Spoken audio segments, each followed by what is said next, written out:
سلام سلام كوراتن فتواتن تملكتنا نلمون كم تلمود بحد حدشن اواناون زخونا حبريتا بتعم دما زحزنن بتعمي لبخا زسبر حبريتا يحيزلكم متي زلغو نايلومي زعبا انتايو زبل نجر بتعمي خبيد نكتزاربو ولاون انتخونه بتعمي زخبد حبريتا يحيزلكم قريبا زلغو ازي نجر اب منታይ ዝተፈጸመ እዩ ብመንኸ እዩ ወይ ድማ እንታይ ዓይነት ምኽንያት ስለ ዘለዎ እዩ ነዚ ነገር እዚ ተፈጺሙ ንዝብል ነገር ሙሉ ሓበሪቱ ናባኹም ሒዘልኩም ቀሪበ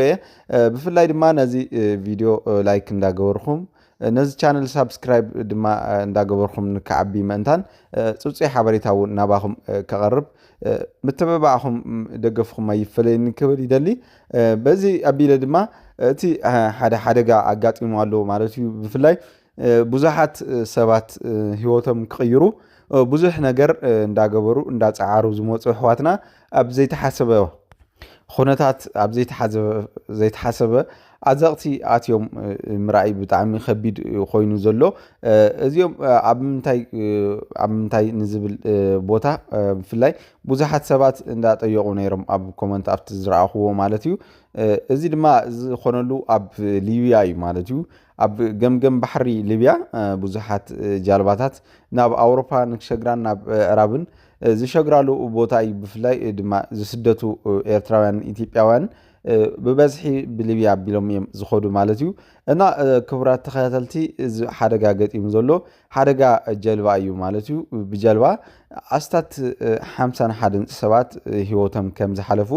እዩ እንዳተዘረበ ዝርከብ ኣብ ዜናውን እንተኾነ ኣብቲ ምስሊ እውን ከም እትሪእዎ ዘለኹም እቲ ብጀልባ ዝጓዓዙ ዝነበሩ እቶም ኣብ ጀልባ ዝነበሩ ማለት እዩ ዳርጋ ናብ 52 ዝቐርቡ በሓደጋ እዮም ሞይቶም ዘለዎ ማለት እዩ በተሓደጋ ናይ ጀልባ ማለት እዩ ብጣዕሚ ዝሕዝን እቲ ብፍላይ እቲ ዝነበርዎ አካይዳውን ማዕበል ዝበዝሖን ከምኡውን በዝሒ ሰብውን ተጻዒና ከም ዝነበረት እታ ጀልባ ልዕሊ 100 ሰብ ዝኸውን ልዕሊ 200 ዝኸውን ድማ ኣብኡ ክጽዕኑ ተባሂሎም እንደገና ዝተመለሱ ዝተገደፉ እዮም ማለት እዩ ኣብ መሊሶም ክጽዕንዎም ዝገደፍዎም እዮም ነይሮም ማለት እዩ ሕሰብዎሞ ክንደየናይ በተሓደጋ ሰብ ክመውት ከም ዝነበረን ከም ኣቕሓውን ሰብ ዝረኣየሉ ቦታ ምዃኑን እዩ ኣብቲ ናይ መስመር ማለት እዩ ናይቲ ባሕሪ ብፍላይ ድማ እቶም ዝነበሩ ኩሎም ዳርጋ ናብ ሓደጋ ዘቃልዖም ምኽንያት እንትናገሩ በዝሒ ናይቲ ሰብ ኣፍተን ተሽከርከርቲ ጀልባ ማለት እዩ በዝሒ ሰብ ከም ዝጽዕንዎን ነቲ ማዕበል እውን ምስ መጻ ሓደ ግዜ ንላዕሊ ምስ ወጽአን እቲ ማዕበል ክመልሰን እንተሎ ናብ ዝነበሮ ንውሽጢ ጠልቃ ከም ዝኾነ ከምኡውን እቲ ዘለዎን ዓቕሚ እቲ ዘለዎን ቁመት እውን ንማይ ኣዝዩ ዘርከበ ከም ዝኾነ እዮም ዝዛረቡ ማለት እዩ እቶም ተሳፈርቲ ካብቲ ብሂወቶም ዝተረፉ ማለት እዩ ካብቶም ምዉታት ብጣዕሚ ዘሕዝን መንግስተ ሰማይ እውን ከዋርሶም በዚ አጋጣሚ ትምኒትና እዩ ይኹን ዳንበር እዚኦም ኤርትራውያን ከምኡውን ተጋሩን ከም ዝኾኑ ብፍላይ ኢትዮጵያውያን ማለት እዩ ብበዝሒ ከም ዝርከብዎም እውን እንዳ ተዘረበ ዝርከብ ብፍላይ ኣብ አልጀዚራን ሲኤንኤን እውን እዚ ሓበሬታ እዚ ብበዝሒ ወፂኡ ኣሎ ማለት እዩ ብፍላይ እዚ ኣዝዩ ዘሕዝነካ ኮይኑ ዝርከብ ድማ እቶም ኩሎም ማሕበረሰብ ኣብ ዝጥየቕሉ ንምንታይ ኢኹም ናብዚ ክትስደቱ ዝደለኹም ኣብ ዝተባሃሉ ኤርትራውያን ኣብ ዝተጠየቁሉ ማለት እዩ እቲ ዘለና ስርዓት ናብ ወታደራውን ናብ ድኽነት ዝዕድምን እዩ ወይ ድማ ኣጉል ሞት ዝቐትል ስለ ዝኾነ እቲ ዘለና ስርዓት ካብዚ ድማ እዩ ዝበገሰ ምኽንያት ኢና ድማ ንሕና ናብ ስደት እናመራሕ ክብሉ እዮም ገሊፆም ዝርከቡ ማለት እዩ ብፍላይ ክቡራት ተኸታተልቲ እቶም ተጋሩ ድማ እንትጥየቁ ኣብ ዓድና ዘለዎ ስርዓት ንምንም ዝድረት ኣይኮነን ማለት እውን ድኽነት ስለ ዘለዎ እምበር እቲ ዘለና ጸገማት ናይ ኢኮኖሚ ውድቀት ስለ ዘጋጠመ እምበር ባና ሰላም እዩ ዘሎ ሰላም ዝተረጋገፀ ዓዲ እዩ ኮይኑ ዘሎ ሓደ ጸገማት እውን ክህሉ ይኽእሉ እዮም ግን ከም ኤርትራውያን ኣይኮናን ክብሉ እዮም ብፍላይ እቶም ኢትዮጵያውያን እውን ጠቕልል ኣብ ዘበለ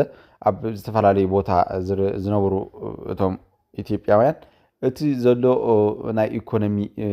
ኩነታት ምፅዋር ስለ ዝኣበየና እምበር ንሕና ናይ ካሊእ ፀገም የብልናን ማለት ድሕሪ እቲ ዝነበረ ጦርነት እውን ኣገጊምና ህይወትና ንክንቅይር እምበር ካሊእ ዝተፈለየ ነገር የብልናን ክብሉ እዮም ተዛሪቦም ዘለዉ ካሊእ እውን እንተኾነ እቲ ዘሎ ኩነታት ባዕሉ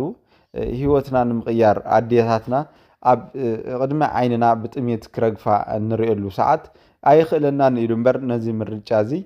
ክንመርፅ ተገዲድና እንተዘይኮይኑ ብድሌትና ዝኾነ ነገር ኣይኮነን እዮም ክብሉ እቶም ኤርትራውያን ተዛሪቦም ዘለዉ እቶም ኢትዮጵያውያን እውን እንተኾኑ እዚ ዝነገር እዚኦም ተዛሪቦም ዘለዉ ካብዚ ዝተበገሰ ድማ ክቡራት ተኸታተልቲ እቲ ሓደጋ ገጢሞም ንኣስታት 51 ሰባት ድማ ሂወቶም ክሓልፉ ክኢሎም ኣለዉ ማለት እዩ ብጣዕሚ ኣዝዩ ዝሕዝን ኣዝዩ ድማ ልብኻ ዝሰብር ሓበሬታ እዩ ዝረኣኽዎ ማለት እዩ ድማ ካብዚ ዝተበገሰ እቲ ሰብ ክንደየናይ ኣብዚ ሕዚ ሰዓት ይጠሚ ከም ዘሎን ኣብዚ ሰዓት እዚ ክንደየናይ ድማ ይስደት ከም ዘሎን ንምርኣይ ዝጠራጥር ነገር የብሉን ማለት እዩ ብፍላይ ኣብ ሊብያ ዝርከቡ ሸፋቱ ድማ እዚ ኩሉ ምንግልታዓት ሓሊፍካ እዚ ኩሉ ነገራት ገጢምካ እውን እንተኾነ ኣብ ኢድ ሸፋቱ ኣብ ተኣትየሉ ሰዓት ዝተፈለየ ቅርሺ ብብዝሑ ዝተፈለየ ብጣዕሚ ብዙሕ ቅርሺ እዮም ዝጥይቑካ ማለት እዩ እቶም ሸፋቱ ብፍላይ ኣብ ሓደ ሓደ እንትርኢ ተለና ናብ 300,400 ሽሕ ብናይ እስካብ 1 ሚልዮን ብር ብናይ ኢትዮጵያ እውን ብናቕፋ እውን እንተሪእና ናብ 800 ሽሕ ዝኸውን ናቕፋ እዮም ዝጥይቑካ ማለት እዩ ነዚ ክትገብር ዓቕሚ እንተዘይሃሊካ ድማ እቶም ዘለዉ ሸፋቱ ማለት እዩ ምንም ዓይነት ራሕራሕ የብሎምን ንዓኻ ማለት እዩ ክቡራት ተኸታተልቲ ከም ሓበሬታ ክኾነኒ እውን እቲ ዘሎ ግፍዓዊ ኩነታት ካርደኩም እየ ዝፍትን ዘለኹ ማለት እዩ እዚ ተረዲእና ድማ ኣብ ዓድና እታ ዘላትና ዕድል ዋላ እንዳጠመና ኣብ ዝረኸብናላ እንዳተዓንገልና ከምኡ እውን እቲ ዘሎ ኩሉ ነገር እንዳተጠቐምና ብኣግባቡ ማለት እዩ ነቲ ዘለና ችግር ነቲ ዝመፅእ ናባና ፅቡቅ ግዜ ክንፅበ እውን በዚ ኣጋጣሚ መልእኽተ ክሕልፍ ዝደሊ ካሊእ እንተሃልዩ እውን እዚ ብፍላይ ኣብ ሎምቆነ ብዛዕባ እቲ ሓደጋ ናይ ሰሎሚን ሃይለ ደራፊ ሰሎሚን ሃይለ ማለት እዩ ኣብ ደርፍታት ዝነጥፍ ናቱ ሓበሬታ እውን ብበዝሒ ብሓደጋ ሞይቱ ዝብል ኣብ ማሕበራዊ ሚድያ ይወፅእ ነይሩ ማለት እዩ እቲ ዜናታቱ ይኹን ዳ እምበር እዚ ሓውና እዚ ኣብ ዝሕዚ እዋን ብሰላም ኣብ መነባብሮኡ ከም ዘሎን እቲ ዝተባሃለ ሓበሬታ እውን ጌጋ ከም ዝኾነ እውን እዩ ዝዝረበሉ ዘሎ ብፍላይ እዚ ዝሰርሕ ዓይነታት ከምዚ ዓይነት ቪድዮ እንዳሰርሑ ከምዚ ዓይነት ሓበሬታ ናብ ህዝቢ ዘደናግፁ ሰባት ድማ ጥንቃቐ ክገብሩ ይግባእ እቲ ዘለዎ እቲ ዝወሃብዎ እንጀራ ክንደየናይ ከይኸውን ጥርቃም 30 ሳንቲም ወይ 40 ሳንቲም ዶላር ንምርካብ ተባሂሉ ብዙሕ ነገር ይንገር እዩ ብዙሕ ሓደጋታት ኣጋጢሙ እንዳበልኻ ህዝቢ የደናግፁ ኣለዉ ይገርም እዩ ብጣዕሚ ሕማቕ ክፉእ ዝበሃል ተግባራት እውን ክቁጠብ ይግባእ ክቡራት ተኸታተልቲ ክብል ይፈቱ ካሊእ እውን እንተኾነ ብዛዕባ እቲ ሓደጉ እውን ኣብቲ ዝበለሉ ኣብቲ ዝሃቦ ሓበሬታ እቲ ሰብ ማለት እዩ እቲ ኣውፂዎ ዘሎ ዜና እቲ ሰለሞን ሃይለ ዝተባሃለ ብሓደጋ መኪና ከም ዝሞተን ካሊእ እውን ምስኡ ዝነበረ ሰብ ከም ዝነበረን መንነቱ ድማ ንጹር ከም ዘይኮነን እዩ እቲ ኣብ ደገ ወፂ ዝነበረ ሓበሬታ እዚ ድማ ጌጋ ምዃኑ ኣሚንና ናብ ስራሕናን ናብ ስሩዕ እቲ ዘለና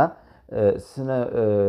ምንባርና ክንሕስብ እምበር ብዛዕባኡ እዚ ሓሶት ከም ዝኾነ ክነግረኩም ይደሊ በዚ ኣጋጣሚ ክቡራት ተኸታተልቲ እና ንሎሚ ዝነበረና ሓበሬታ ነዚ ይመስል ነይሩ ብኻሊእ ሓድሽን እዋናውን ዝኾነ ሓበሬታ እስካብ ንራኸብ ሰናይ ንዓኹም